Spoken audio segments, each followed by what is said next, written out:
여러분 마음 기쁘십니까? 우리의 영혼이 기쁘기를 바랍니다. 오늘 주의 날이기 때문에 주의 날에 우리가 온전히 기뻐하면서 오늘 한 날을 잘 보낼 수 있기를 바랍니다. 우리가 하루하루를 살면서 잘 살아야 될 줄로 믿습니다. 잘 살 수 있는 방법이 있죠. 그것이 무엇입니까? 저번 주에 살펴본 말씀대로 생각을 바로 하면 됩니다. 바른 생각을 하면 바로 살 수가 있습니다. 특별히 우리 믿음의 백성들은 믿음의 생각을 해야 됩니다. 믿음의 생각을 할 때 삶 속에 믿음의 역사가 나타나는 거죠. 우리의 삶 가운데 주님께서 도와주셔서 잘 살 수가 있는 거예요. 영혼이 잘된 같이 범사가 잘되는 이러한 역사가 나타나게 될 줄로 믿습니다. 이 시간 예배 드릴 때 정말로 하나님 앞에서 마땅히 가져야 되는 생각할 수 있기를 바랍니다. 설교 시작도 안 했는데 설교 빨리 끝났으면 좋겠다, 이런 생각하시는 분 안 계시기를 바랍니다.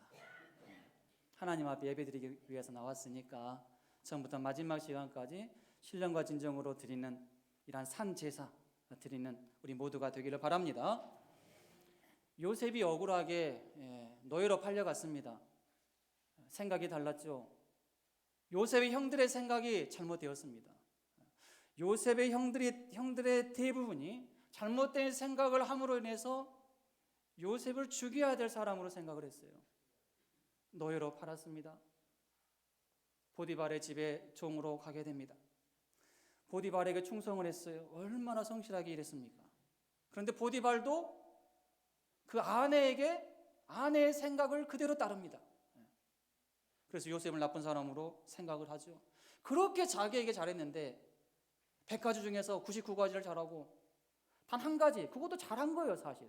그러나 보디발의 아내가 잘못했다고 말했으니까 잘못했다고 생각을 합니다. 죄를 범했다고 생각을 해서 감옥에 쳐넣었습니다. 보디발의 생각을 잘못한 거죠. 감옥에서 누구를 만납니까? 술 맡은 관원장, 떡 굽는 관원장 만나게 됩니다. 아마도 제가 생각하건대 결론적으로 보았을 때 술 맡은 관원장은 복직이 됩니다. 떡 굽는 관원장은 죽어요.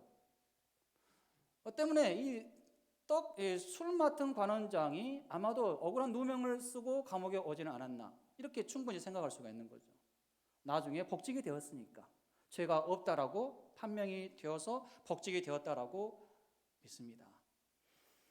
감옥에서 이 두 사람을 요셉이 또 수종듭니다. 잘 그들을 섬겨요. 보디발이 그들을 잘 섬겨라 하고 명령을 했기 때문에 이 요셉이 또 열심히 섬겼습니다. 이렇게 해서 이 감옥에서 같이 지내게 되는데 이제 떡 굽는 관원장과 술 맡은 관원장이 꿈을 꾸게 되죠. 꿈을 꾸는데 그 꿈이 무슨 꿈인가 도무지 이해가 안 됩니다. 그러자 이 요셉이 보니까 근심이 있는 것 같아요. 물어서 이제 그들이 꿈을 요셉에게 말해줍니다. 그래서 요셉이 꿈을 해석해 주죠. 정확하게 해석해 줍니다. 그래서 그들이 복직을 하게 되고 한 사람은 이제 죽게 되죠. 요셉이 해석해 준 대로 그대로 되었어요. 참 놀라운 일이 일어난 거죠.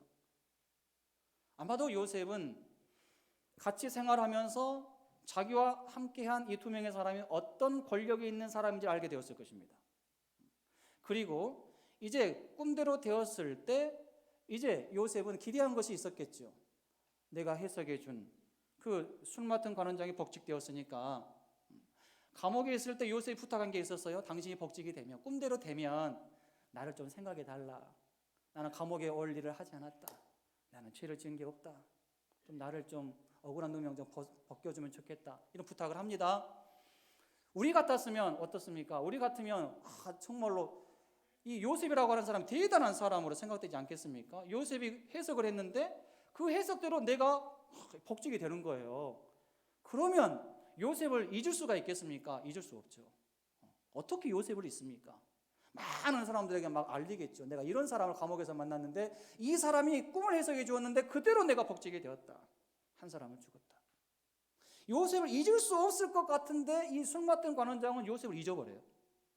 잊어버립니다. 2년 동안 잊어버립니다. 2년 동안. 요셉의 기대가 무너졌을 겁니다.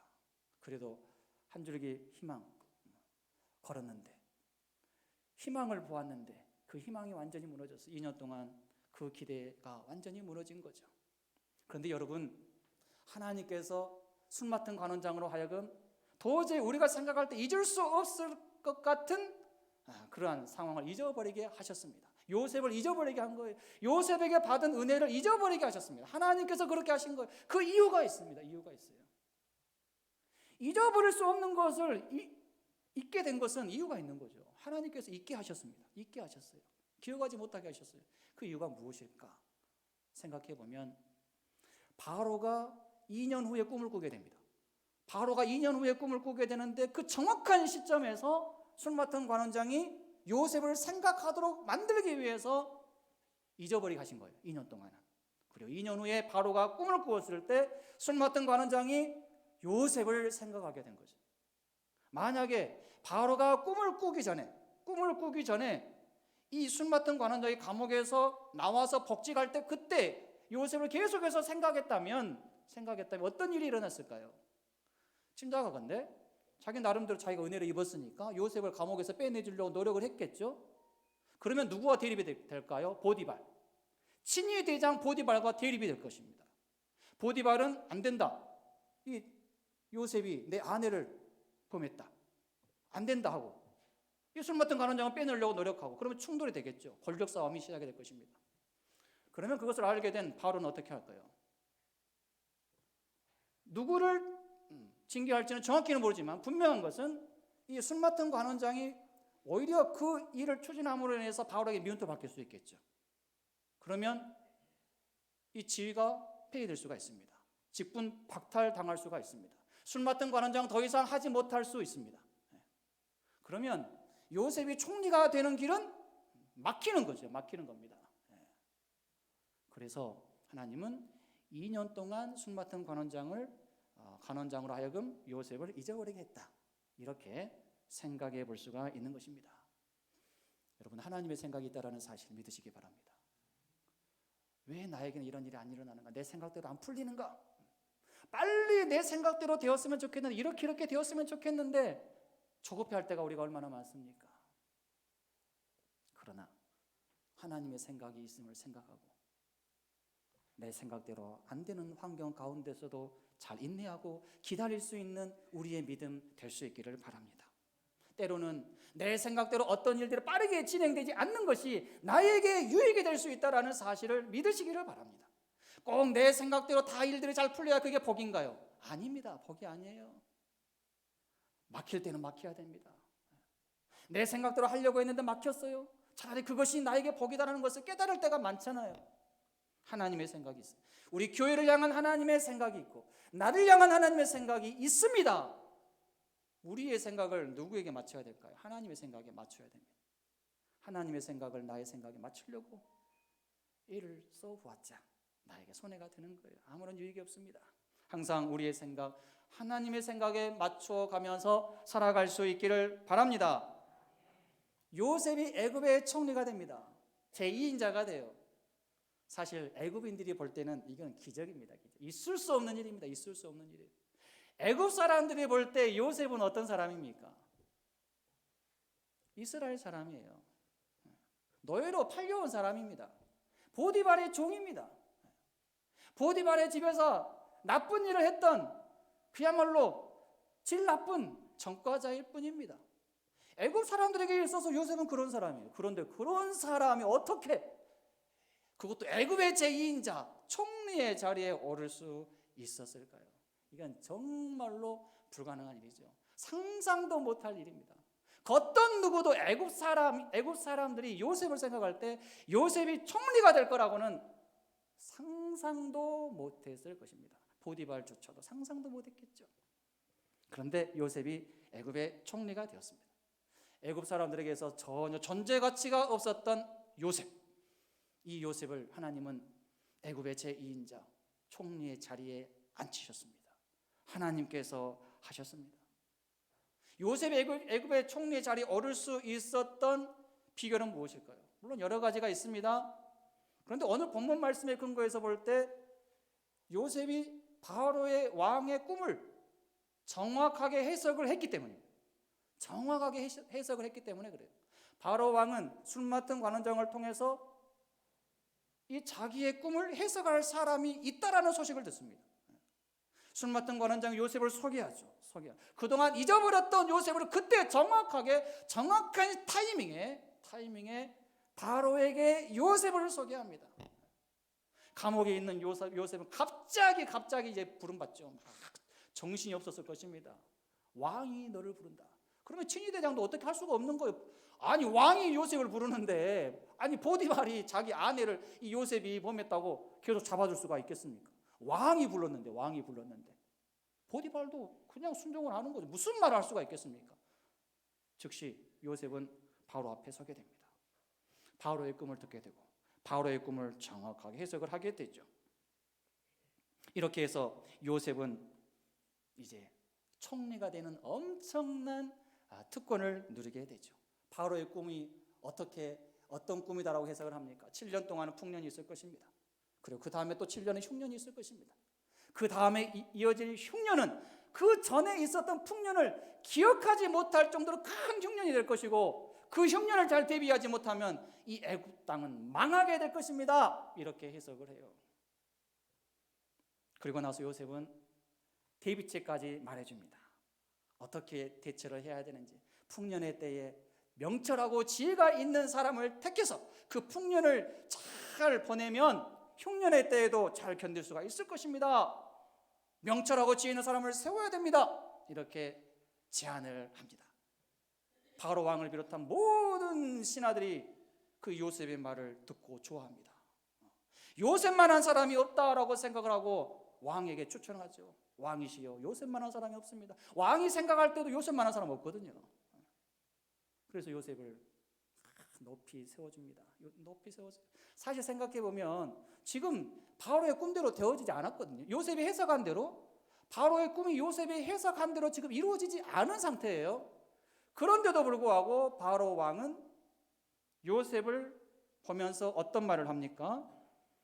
38절에서 39절 보면, 바로가 그의 신하들에게 이르되 이와 같이 하나님의 영에 감동된 사람을 우리가 어찌 찾을 수 있으리요 하고, 요셉에게 이르되 하나님이 이 모든 것을 내게 보이셨으니 너와 같이 명철하고 지혜 있는 자가 없도다.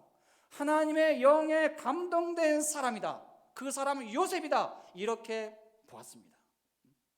요셉이 해석한 대로 아직 이루어지지 않았지만 요셉을 높이 세워줍니다. 총리의 자리에 앉힙니다. 아마도 제가 생각할 때는 아직 꿈대로 되지 않았는데 왜 바로가 요셉을 그렇게 믿고 그렇게 높은 자리에 앉혔을까? 제 나름대로 생각을 해보면 그렇게 높이 세워줘야지만이 진짜로 이 요셉의 꿈대로 되게끔 요셉도 노력을 할 거다. 아마 그런 나름대로의 생각이 있지 않았을까 생각을 해봅니다. 아무튼 그 일들이 일어나기 전에 요셉은 총리가 되었습니다. 요셉은 감옥에서 참 많은 세월을 보냈고, 술 맡은 관원장과 떡 굽는 관원장의 꿈을 해석해 주었고, 그 사람들이 이제 복직이 되고 죽고 이런 일이 있었음에도 불구하고 2년 동안을 또 감옥에서 보내요. 좀 감옥에 나갈 수 있을 것 같다라는 그런 기대가 있었지만 그 기대가 완전히 무너지고 2년 동안 또 그냥 그곳에서 보내는 거죠. 요셉의 심정 어떠했을까 한번 생각해 보시기 바랍니다. 참 힘들었을 것 같습니다. 그러나 요셉은 2년 동안에 또 깨달은 것이 있습니다. 내가 그래도 사람을 의지했구나. 술 맡은 관원장 내가 꿈을 해석해 주었다라고 해서 내가 하나님보다 그 사람을 더 의지하는 모습이 있었구나. 이런 생각했을 것입니다. 하나님은 2년간의 그 기간을 통해서 요셉의 이러한 신앙을 더욱더 한층 더 업그레이드 시키셨을 줄로 믿습니다. 요셉으로 하여금 내가 사람을 의지했구나. 내가 의지할 분은 하나님이신데 사람을 의지해서 될 것이 아니구나. 오직 하나님만 바라봐야 되겠구나. 이런 훈련이 되었을 줄로 믿습니다. 여러분, 요셉은 항상 어디에서 무엇을 하든지 간에 하나님을 의식하고 하나님 앞에서 살았던 정말로 하나님을 경외하는 사람이었습니다. 여러분, 우리도 하나님을 경외하는 사람이 될 수 있기를 바랍니다. 잠언 9장 10절에 여호와를 경외하는 것이 지혜의 근본이요 거룩하신 자를 아는 것이 명철이니라 말씀합니다. 여러분, 어떤 사람이 지혜로운 사람입니까? 어떤 사람이 명철한 사람입니까? 하나님을 경외하는 사람이 지혜로운 사람이고 명철한 사람임을 믿으시기를 바랍니다. 세상에는 선한 일 많이 하고 나름대로 착하게 살고 의롭게 사는 사람들 많습니다. 그러나 하나님은 분명하게 말씀하십니다. 하나님을 경외하면서 사는 사람이 지혜의 사람이고 명철한 사람이다. 이렇게 말씀을 하고 있어요. 제 주위의 목회자 또 제 후배 목회자들 보면은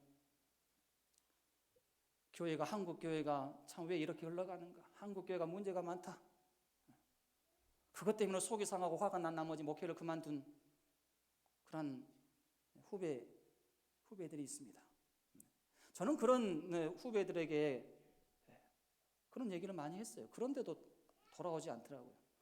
아니 그런 모습을 보면, 그런 모습이 보이면 목사님이라도 교회에서 정말 바르게 목회하면 되지 않느냐. 아니 왜 교회가, 한국 교회가 목회자가 잘못되고 세속화되고 잘못된 일을 하는 것으로 인해서 목사님까지 목회를 포기하려고 하느냐. 그러면 내가 더 바르게 잘하면 되지 않겠느냐. 그런 얘기를 해 주었는데도 그냥 그만둔대요.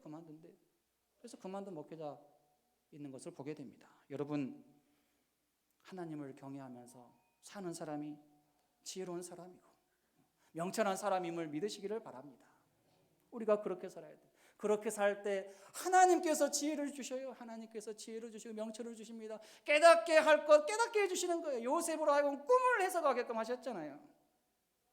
성경에 보면 하나님께 쓰임받은 인물들이 많이 나오는데 대표적으로 요셉, 그리고 다니엘, 그리고 다윗 들 수가 있습니다. 요셉, 다윗, 다니엘을 들 수가 있는 공통점이 있어요. 하나님의 영에 감동된 사람들입니다.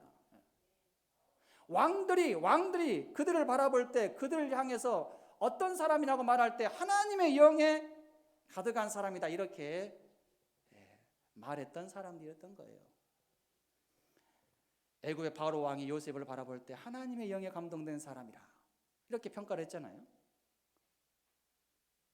또 다윗도 사무엘 선지자의 기름을 부음 받을 때 과연 하나님의 영에 크게 감동받은 사람이다, 이렇게 성경은 기록을 하고 있습니다. 다니엘도 바벨론의 포로로 끌려갔어요. 그러나 바벨론에서 큰 일을 합니다. 바벨론이 무너지고 페르시아 또 헬라 제국이 이렇게 그 상황 가운데서도 다니엘은 계속해서 인정을 받습니다. 하나님의 영이 있는 자라, 이러한 평가를 받아요. 다니엘서 4장 8절 그리고 다니엘서 4장 18절 말씀 함께 읽겠습니다. 그 후에 다니엘이 내 앞에 들어왔으니 그는 내 신의 이름을 따라 벨드사살이라 이름한 자요 그의 안에는 거룩한 신들의 영이 있는 자라. 내가 그에게 꿈을 말하여 이르되 나 느부갓네살 왕이 이 꿈을 꾸었나니 너 벨드사살아 그 해석을 밝히 말하라. 내 나라 모든 지혜자가 능히 내게 그 해석을 알게 하지 못하였으나 오직 너는 능히 하리니 이는 거룩한 신들의 영이 내 안에 있음이라. 느부갓네살 왕이 다니엘을 보면서 그의 안에는 거룩한 신들의 영이 있는 자다, 이렇게 말했습니다. 그리고 그 다음에 등극한 벨사살 왕과 그 왕비도 다니엘을 가리켜서 했던 말이 거룩한 신들의 영이 있는 사람이다, 이렇게 말했습니다. 한마디로 요셉, 다윗, 다니엘은 공통점이 하나님의 영에 감동된 사람임을 알 수가 있습니다. 하나님의 영에 감동이 되었을 때 하나님 앞에서 크게 쓰임받은 사람들이 될 수가 있었던 것입니다. 이것이 중요합니다. 영성이 중요한 거예요. 영성. 나의 영성은 어느 정도인가 잘 생각해 봐야 돼요. 우리는 IQ가 어느 정도냐, 거기에는 관심이 많을 때가 있어요. IQ 높다, 대단하다, 큰 인물 되겠다, 이런 생각할 때가 있죠. 또 감성 지수를 따지기도 합니다. 감성 지수, EQ. 그러나 하나님 앞에서 쓰임 받는 일꾼은 감성 지수도 아닙니다. 지능 지수도 아닙니다. 영성 지수입니다. 영성 지수를 하나님께서 따지시는 거예요. 누가 나의 일에 쓰임 받을 제목이 될 수가 있는가? 하나님께서 보실 때 영성이 있는가? 하나님을 경외하는 이러한 믿음이 있는가? 이것 보시는 거예요.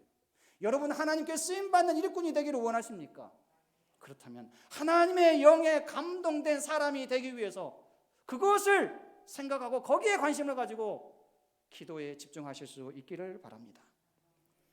성령에 감동된 사람 베드로가 한 번 설교할 때 많은 사람들이 회개 자복하는 역사가 나타났습니다.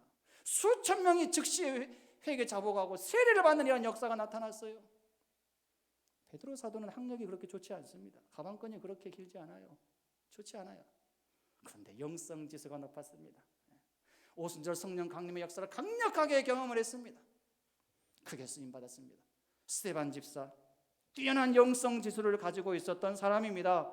돌에 맞아서 죽어가는 상황 가운데서도 하나님의 보좌 우편에서 일어서 계시는 예수님을 바라볼 줄 아는, 경험할 줄 아는, 목도할 줄 아는 이러한 영성이 있었습니다.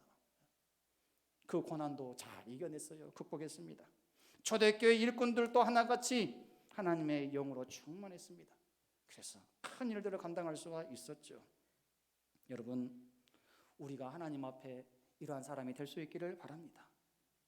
다른 어떤 것 내세우지 않고 교회 안에서는 정말 내가 하나님 앞에서 영성으로 충만한 이런 모습을 보여줄 수 있어야 됩니다. 아무리 세상에서 다른 것 참 내세울 것 많고 그런다 하더라도 하나님께서는 그거 보시지 않는 거죠. 너에게 믿음이 있느냐, 네가 나를 경외하느냐, 이거 보시는 것입니다. 일꾼을 사모하는 사람은 반드시 내가 하나님을 더욱더 경외해야 되겠다, 하나님의 영에 내가 부름받아야 되겠다, 충만해야 되겠다, 이러한 자세가 있을 수 있어야 됩니다. 여러분, 제가 경험하지는 않았지만 우리나라 기독교 역사를 살펴볼 때 가난하고 참 어려운 시절이 많이 있었죠. 교회가 천막을 치고 그렇게 교회를 유지해 가면서도 교회는 부흥했습니다. 진정한 부흥이 일어났습니다. 세상에 선한 영향력을 끼쳤습니다. 그때는 교회가 교회에 닿았습니다. 오직 성령의 능력이 강력하게 나타난 그러한 때였습니다. 그때와 지금을 비교해 본다면 그때는 비록 외적으로는 여러모로 가난하고 어려웠을지 몰라도 영적으로는 지금보다 훨씬 간절했고 뜨거웠다라고 말할 수가 있습니다. 영적으로 풍성했습니다. 그러나 지금은 어떻습니까? 정반대인 것 같아요. 외적으로는 어떻습니까? 과거에 비해서 너무나도 잘 삽니다. 잘 먹고 잘 살아요. 과거에 비해서 부족한 것이 없습니다. 그래서 영적으로 하나님 앞에서 교만한 사람이 얼마나 많은지 모릅니다. 예배와 말씀, 찬양, 기도, 봉사, 교제에 있어서 미지근한 사람들이 얼마나 많은지 몰라요. 제대로 예배드리는 사람 찾아보기 쉽지 않습니다. 제대로 말씀 듣는 사람 참 귀해요. 제대로 찬양하지 않고 제대로 교제하지도 않고 제대로 봉사하지도 않고 제대로 기도하지 않는 성도들이 너무나도 많은 것입니다. 그런데 더 안타까운 것은 제대로 신앙생활을 하지 않으면서도 조언과 책망은 듣기 싫어한다는 것입니다. 목회자가 조언하기가 무서울 상황입니다. 무서울 지경이에요. 혹시라도 조언을 하면, 책망을 하면 받아들이기는커녕 시험 들어서 그나마 해왔던 신앙생활조차도 그만둘까 무서운 거예요. 그래서 목회자는 조언과 책망을 하고 싶어도 속으로 끙끙거리면서 기도만 할 뿐 차마 말하지 못할 때가 많습니다. 이것은 불행입니다. 목회자에게도 불행이고 성도들에게도 불행입니다. 이러한 일들이 줄어들 수 있기를 바랄 뿐입니다. 최소한 설교 말씀을 들으면서라도 우리 자신을 돌아볼 수 있어야 됩니다. 최소한의 양심은 살아있어야 됩니다. 말씀에 비추어서 잘못된 모습이 있다면 고쳐야 됩니다. 고치지 않고 완강하게 버티고 고집 부리면서 계속해서 그 상태로 지낸다면 이제는 목회자의 책망이 기다린 게 아니에요. 예수님의 책망이 기다리고 있습니다. 예수님의 책망을 받게 될 거예요. 무서운 일이죠.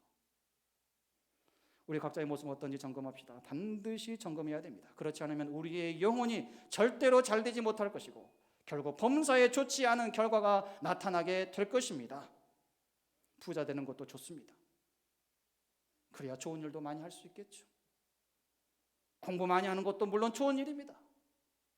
똑똑한 머리로 귀한 일 많이 할 수 있겠죠. 그러나 무엇보다도 하나님의 영이 함께하는 사람이 되어야 됩니다. 하나님의 영이 함께하는 사람이 될 때 돈을 잘 사용할 수가 있어요. 똑똑한 머리를 가치 있게 사용할 수가 있는 거예요. 하나님의 영이 충만하지 않은 상태에서 아무리 돈을 많이 번다 한들 그 돈으로 악한 일을 쓸 것입니다. 똑똑한 머리로 더욱더 고창한 쪽으로 나쁜 일을 하지 않겠습니까? 여러분, 우리가 영성이 뛰어난 사람이 될 수 있기를 바랍니다. 여기에 관심을 가지고 어떻게 하면 내가 하나님의 영으로 감동을 받는 사람이 될 수가 있을까? 어떻게 하면 내가 성령 충만한 삶을 살 수가 있을까? 온통 우리의 관심이 여기에 있어야 되는 거예요. 세상을 다스리는 것은 결국 영성이 뛰어난 사람들이 다스리는 거예요. 일반적 의미의 영성도 놀라운 일을 할 수가 있습니다. 그러나 성경적으로 영성이 뛰어난 사람이 요셉처럼 세상을 다스리는 자리에 서게 되는 것입니다. 선한 영향력을 끼치게 되는 거예요. 하나님께서 그러한 권세를 주십니다. 하나님께서 역사하십니다. 지경을 넓혀주십니다. 권위가 있게 해주십니다. 한마디 말과 작은 행동 하나하나에도 사람들의 마음이 움직이게끔 간섭해 주십니다. 아무리 큰 권력을 가지고 있어도 사람의 마음을 움직이고 감동을 주는 것은 권력이 아니에요. 권력이 아닙니다. 그 사람이 가지고 있는 내적인 선한 성품, 깨끗한 인성과 인격이 사람의 마음에 감동을 주고 사람을 움직이는 것이죠. 때문에 거룩 그 자체이신 하나님의 영이 머무르고 그 영의 지배를 받는 사람은 결국 세상을 판단하고 세상을 리드하고 하늘의 천사까지도 판단할 수 있는 이러한 권한이 주어지게 되는 것입니다. 고린도전서 6장 2절로 3절 말씀 함께 읽겠습니다. 성도가 세상을 판단할 것을 너희가 알지 못하느냐? 세상도 너희에게 판단을 받겠거든 지극히 작은 일 판단하기를 감당하지 못하겠느냐? 우리가 천사를 판단할 것은 너희가 알지 못하느냐? 그러하거든 하물며 세상 일이랴. 이제 말씀을 정리합니다. 결국 영성입니다. 교회에서 영적 지도력은 학력이 아닙니다. 그것은 IQ의 문제도 아닙니다. 영성입니다. 성령 충만해야 됩니다. 교회 공동체는 그 영성에 의해서 이끌려가야 됩니다. 우리 모두 요셉과 다윗, 다니엘처럼 하나님의 영에 사로잡힌 자가 될 수 있기를 바랍니다. 여기에 관심을 갖고 사모하면서 간절히 기도할 수 있기를 바랍니다. 오순절 성령 강림의 역사가 언제 어디에서 누구에게 일어났습니까? 마가의 다락방에 모인 120명의 문도, 신도, 성도들이 그곳에서 간절하게 하나님 앞에 뜨겁게 기도했습니다. 자리를 떠나지 않고 기도했습니다. 그때 하늘에서 호련히 강한 바람 같은 소리, 급하고 강한 바람 같은 소리가 있었고 온 집에 가득합니다. 불의 혀처럼 갈라지는 것들이 각 사람 위에 임했습니다. 그래서 성령 충만을 받고 성령이 말하게 하심을 따라서 강력하게 복음을 증거하면서 살았습니다. 우리 각자도 이렇게 하나님의 영 성령의 감동 및 성령 충만함을 받아서 주님의 일에 강력하게 쓰임받기를 원합니다.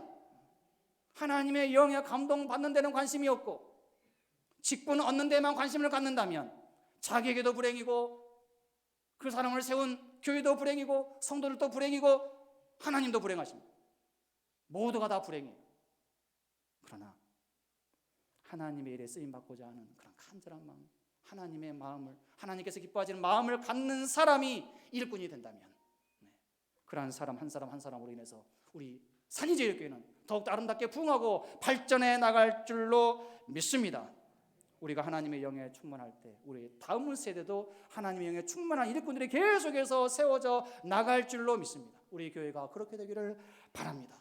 이러한 역사가 우리 교회, 우리 가정에 일어날 수 있게 되기를 주님의 이름으로 축원합니다.